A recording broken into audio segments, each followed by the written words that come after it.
किशनगंज के सांसद डॉक्टर जावेद आजाद ने संवाददाता मिनहाज आलम से बात करते हुए उन्होंने भारत छोड़ो न्याय यात्रा को लेकर फिर एक बार बीजेपी पर जमकर हमला बोला। उनका कहना था कि केंद्र में बीजेपी सरकार ने देश को बर्बादी के कगार पर खड़ा कर दिया है।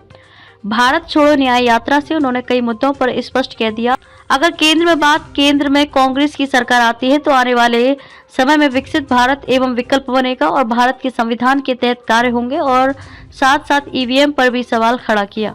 सर, भारत जोड़ो न्याय यात्रा शुरू हो चुकी है मणिपुर से और लोगों का जिस तरह समर्थन मिल रहा है, क्या इस बार देश से बीजेपी की सफाई होने की संभावना है? तय है, लोगों ने यात्रा से पहले ही तय कर लिया है कि आदरणीय मोदी जिस बयानों पे हिंदुस्तान के लोगों ने उनको मौका दिया, वो 5 साल नहीं 10 साल में वो उसमें ना तो उन्होंने शुरुआत कर पाया, ना जो वादा किया था ना पूरा कर पाया। तो लोगों का मिजाज पहले ही से बना हुआ है कि इस बार जो है इंडिया गठबंधन की सरकार बने।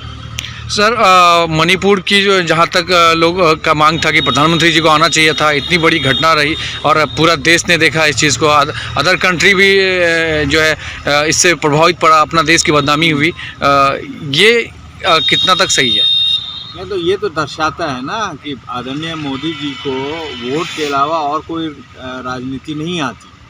जब मणिपुर जल रहा था और अभी भी वहाँ तनाव है, इतने महीने हो गए, 2 महीने तक उन्होंने मणिपुर का नाम अपने ज़बान पे नहीं लाया। ये तो राहुल गांधी जी की देन है और हम लोग पार्लियामेंट में बार बार उठाने के बाद, नो कॉन्फिडेंस लाने के बाद उनको मजबूरी में मणिपुर का नाम ज़बान पे लाना पड़ा। वरना वो जितनी भी हिंदुस्तान में जब जब मुसीबत होती है वो कमरे में अपने आप को बंद कर लेते हैं और जब जब कुछ अच्छा होता है वो सामने अपना फ़ोटो खिंचवा लेते हैं।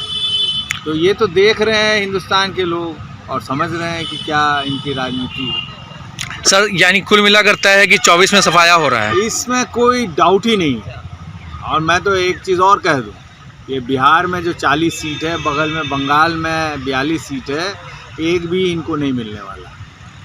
सर, किशनगंज भारत जोड़ो यात्रा का जो ये है प्रोग्राम, कब तक किशनगंज का पहुंचने की संभावना है? अभी टेंटेटिव एग्जैक्ट डेट हम नहीं दे सकते हैं, लेकिन 26 तारीख के 1-2 दिन के बाद संभावित है। सर, ये रूट मैप किस तरह से है, किशनगंज में कहाँ आ रहे हैं? कि उसके लिए हम लोग बात कर रहे हैं, लोगों से मशवरा कर रहे हैं, क्योंकि बंगाल के लोगों की भी भावनाओं को देखना है और हमारे बिहार में भी देखने की ज़रूरत है।